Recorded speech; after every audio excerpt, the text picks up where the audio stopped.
प्रयागराज के कोरांव में विधायक राजमणि कौल ने जनता दर्शन कार्यक्रम में क्षेत्र के लोगों की विभिन्न समस्याओं को सुना। इस दौरान मंडल अध्यक्ष हरि कृष्ण द्विवेदी ने कोरांव में संचालित खेल कूद स्कूल में हो रही समस्याओं के बारे में बताया, जिसमें बच्चों की सुरक्षा और सुविधा को लेकर कई मुद्दे उठाए गए। वहीं समस्याओं के समाधान के लिए विधायक राजमणि कौल ने मुख्यमंत्री योगी आदित्यनाथ को पत्र भेजा। पत्र में प्राइवेट विद्यालय सेंट मैरिज स्कूल में धन उगाही और बच्चों की सुरक्षा को लेकर भी अवगत कराया गया है। वहीं इसके अलावा सरकारी स्वास्थ्य सामुदायिक स्वास्थ्य केंद्र पर महिला डॉक्टर और आईसीयू की सुविधा को लेकर भी मांग की गई है। मंडल अध्यक्ष जी बताएं कि अभी आपने एक स्कूल के खिलाफ में अब जांच के लिए एप्लीकेशन दिया विधायक जी को। विधायक जी ने मुख्यमंत्री जी को दिया, क्या मामला था? मामला ये था कि अपने गाँव में तराव ग्राम पंचायत में सेंट मैरी विद्यालय है। सेंट मैरी विद्यालय में एडमिशन और शिक्षा शुल्क और परीक्षा शुल्क के अलावा 4,000 रुपये अनावश्यक रूप से धन उगाही की जा रही है, जिसकी शिकायत मैंने पूर्व में किया था। जब मैंने पूर्व में शिकायत किया तो उस पर ABSA और BSA की रिपोर्ट लगाई गई। उन्होंने सुविधा के नाम पर पैसा 4,000 रुपये ले रहे हैं बस बच्चों से। तो हमने कहा कि भाई फीस जो ले रहे हैं, फीस में तो सुविधा शुल्क में इंक्लूड होती है, लेकिन अलग से 4,000 रुपये ले रहे हैं, तो ये ज़्यादा है। इसको ख़त्म किया जाए या कुछ मात्रा में कम किया जाए। गार्जियंस को दिक्कत हो रही है। मुझे कई गार्जियंस आकर मेरे पास शिकायत किए कि अध्यक्ष जी ये प्रकरण है विद्यालय का और अनावश्यक रूप से पैसा लिया जा रहा है। तो हमने कहा इसको संज्ञान लेते हैं। फिर हमने जब ये रिपोर्ट लगाया तो हमने विधायक जी को संज्ञान लिया। विधायक जी ऐसी स्थिति है, विधायक जी ने कहा कि BSA की रिपोर्ट है, BSA से बड़ा अधिकारी तो इलाहाबाद में कोई है नहीं। तो माननीय विधायक जी ने संज्ञान लेकर के माननीय मुख्यमंत्री जी को पत्र लिखने का काम किया कि मैं बड़े पैमाने पर इसकी जाँच कराऊँगा, इसकी शिकायत होगी। और फीस के अलावा तमाम ऐसे विद्यालय की शिकायतें हैं। मैंने 6 बिंदुओं को प्रार्थना दिया है। शायद लेटर आपको मिला होगा और सोशल मीडिया पर चल भी रहा है, मैंने डाला भी है उसको, और हमारे प्रिंट मीडिया की कार्रवाइयों ने भी उसको छापा है। तो मैंने 6 बिंदुओं पर इनकी शिकायत की है और मैं माननीय विधायक जी से मैंने निवेदन किया है कि अगले हफ्ते हम प्रयास करेंगे, माननीय विधायक साहब जाएंगे, मुख्यमंत्री से मिलेंगे। आज हम कोरांव विधायक, बीजेपी विधायक जो दूसरी बार विधायक हुए हैं और जनता के बीच में हरदम जाना आना लगाए रहते हैं, वहीं पे जनप्रतिनिधियों ने आपको एक लेटर दिया। क्या दिया कि जो स्कूल है, प्राइवेट स्कूल है, उन पर मनमानी है। उनकी मनमानी क्या है कि जो फीस बढ़ा लेते हैं। इस समय जो बच्चे हैं वो जो फीस के लिए बाहर बैठाए जाते हैं। इसी बात करने के लिए आज विधायक राजमणि कौल जो हमारे साथ हैं, आइए उनसे बात करते हैं इसमें क्या संज्ञान लिए, क्योंकि लेटर मुख्यमंत्री जी को लिख के दिए हैं। विधायक जी नमस्कार। विधायक जी आप ये बताएं कि अभी एक लेटर पे आपने संज्ञान लिया, जो मुख्यमंत्री जी को लेटर लिख के दिया है जी, कि जो प्राइवेट स्कूल हैं वो मनमानी तरह से फीस लेते हैं। आप फीस लेते हैं, ऐसा केवल एक विद्यालय मेरे संज्ञान में आया है जो क्रिश्चियनों का है। वो क्रिश्चियन लोग जो है वो अपने देश में जो ग्रामीण अंचल है, ऐसे अंचलों में विद्यालय खोल करके वो छोटे छोटे बच्चों को एडमिशन के शिक्षा के लिए ले जाते हैं और अभिभावकों से मनमानी पैसा वसूलते हैं। उसके नाम पर, विकास के नाम पर कि हम आपका विकास शुल्क ले रहे हैं। विकास शुल्क का है कि ये जब हम फीस दे रहे हैं 400 रुपया महीना तो फीस ले रहे हो यार, फिर ऊपर से 10,000 रुपया 5,000 रुपया तुम विकास के नाम पर ले रहे हो। और आपको अमेरिका के लोग जो हैं, अमेरिका की सरकार है, आपको भारतवर्ष में केवल हिंदू समाज को लूटने के लिए भेजा है। ये तो मेरे रहते नहीं हो पाएगा, क्योंकि इसके पहले मैं मेजा में टाइपिस्ट था। कपूरी में भी एक एल्विन डिसिल्वा करके वो संचालित करती थी विद्यालय, और वहाँ पर हम लोगों ने उसको भी संज्ञान में लिया था। अंत में हम लोगों ने SDM के सामने उसको पुटअप कराया और उस विद्यालय को हमने बंद करा दिया।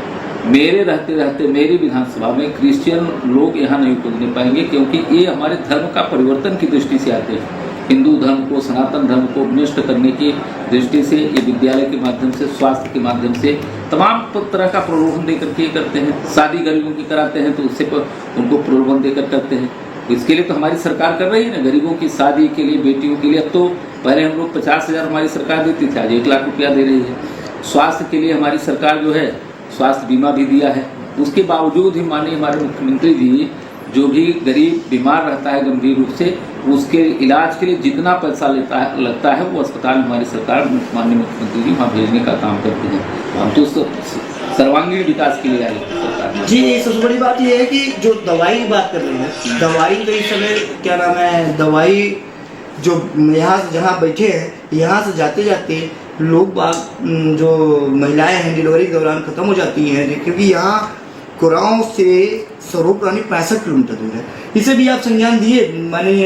इसको मैंने संज्ञान में लिया और मैं बराबर यहाँ पर CSC का दौरा करता रहता हूँ जी। अभी तक मेरे संज्ञान में नहीं आया कि कोई भी महिला गर्भवती हो। अब तो हम यहाँ पर ऑपरेशन की व्यवस्था करा दिए हैं, डॉक्टर हमारे हैं और जो है ऑपरेशन करने वाले डॉक्टर हैं। मेरे सामने ऑपरेशन हुआ है, मैं जा करके मरीजों को फल भी वितरण करता हूँ। हफ्ते में 1 दिन मैं जाता हूँ, मैं CSC को मैं हैंडलिंग कर रहा हूँ, स्वयं देखभाल उसकी करता हूँ। और अभी तक जो भी मरीज वहाँ पर जाता है, जैसे डिलीवरी की बात आप कर रहे हैं, ये था किसी समय, आज नहीं है। पहले था जब हमारी विधानसभा के महिलाएं उसको क्या कहते हैं, बच्चा पैदा होने को होता था तो उनको इलाहाबाद रेफर किया जाता था, बीच में ही उनका प्राणांत हो जाता था, ये मैंने भी देखा है। लेकिन आज वो परिस्थिति नहीं है, क्योंकि हमारी सरकार ने, योगी और मोदी की सरकार ने यह तय किया है कि गरीबों का सबसे पहले ध्यान दिया जाएगा, चाहे वो स्वास्थ्य हो, शिक्षा हो और विकास के काम हो, सारे कामों पर सब बताया ना। तो हमारी सरकार इसलिए आई है कि हम जनता का सर्वांगीण विकास करेंगे, उनको हम दवाई घर में देने का काम करेंगे। आज CSC आप कभी मेरे साथ चलिए, CSC में इतनी भीड़ रहती है, अगर डॉक्टर न बैठते होते, इलाज न होता तो इतनी भीड़ काहे को आती है? आज तो बहुत ज़्यादा भीड़ आती है, सबका इलाज होता है। जो भी आपको यह बताया है वो उस बात को मैं स्वीकार करने के लिए, जैसे यहाँ कुराव में बता रहे हैं, जैसे रामनगर में महिला डॉक्टर नहीं है, मेजा में महिला डॉक्टर नहीं है CSC में। आप एक इस साइड मेजा में सपा के विधायक हैं संदीप पटेल, उनसे कहा जाता है लेकिन सुनने वाला कोई नहीं होता। आप इस बात को उठाए, मुद्दे को और बात पहुंचाए। सूबे के मुखिया आदित्यनाथ योगी इस समय पूरे देश प्रदेश सबसे तेज और ब्रांड माने जाते हैं बीजेपी के, उनके संज्ञान दिया जाए, ये जनता का है। क्योंकि मेजा में, रामनगर में आप देखेंगे डॉक्टर नहीं है, महिला डॉक्टर नहीं है, मेजा में महिला डॉक्टर नहीं है, डॉक्टर नहीं है, इस पर आप लोग कब संज्ञान लेंगे? नहीं, इसमें एक बार मेरी बात माननीय मुख्यमंत्री जी से हुई थी, क्योंकि उस समय डॉक्टरों की नियुक्तियाँ नहीं हो पाई थी और अब डॉक्टरों की नियुक्ति भी है। जहाँ भी CSC अस्पताल या छोटे अस्पताल हैं, प्राथमिक स्वास्थ्य केंद्रों पर, जहाँ भी डॉक्टर नहीं है वहाँ पर डॉक्टर की व्यवस्था हमारे योगी आदित्यनाथ महाराज जी स्वयं संज्ञान लेकर के उसकी व्यवस्था वो करा रहे हैं। डॉक्टरों की भी नियुक्तियाँ हुई हैं, प्रमाण पत्र वितरण हुआ है, माननीय मुख्यमंत्री जी ने इसे अपने हाथों से वितरण किया है। तो महिला डॉक्टर और प्लस जेंट्स डॉक्टर सबकी नियुक्ति हुई है और निश्चित तौर पर आपको मैं विश्वास दिलाना चाहता हूँ, चाहे वो रामनगर हो, चाहे कुराव का क्षेत्र हो, चाहे मेजा का क्षेत्र हो, वो सब जगह कोई भी ऐसा अस्पताल नहीं बचेगा कि 1 महीने के अंदर आपको यह नहीं कहने को होगा कि फला अस्पताल में डॉक्टर नहीं है। देखिए, जनता दूसरी बार राजमणि कौल जी को बनाई है और ये विश्वास करके बनाई, कहीं ना कहीं कार्य किए हैं तभी बनाई है। जनता जागरूक है, क्योंकि ये जो सूबे के मुखिया आदित्यनाथ योगी और प्रधानमंत्री जो हैं वो डिजिटल इंडिया बना रहे हैं। सबके पास मोबाइल एंड्रॉयड है, लेकिन ये चीज़ सोशल मीडिया पर जाती है, कार्रवाई होती है। और ये जो बड़ा मामला है जनहित की बात है। अब देखा जाता है कि कब तक सुनवाई होती है, कब तक कार्रवाई होती है। इसी को देखते हुए आज हमने बात किए राजमणि कौल जी से। कैमरामैन अंशु के साथ राहुल मिश्रा की रिपोर्ट।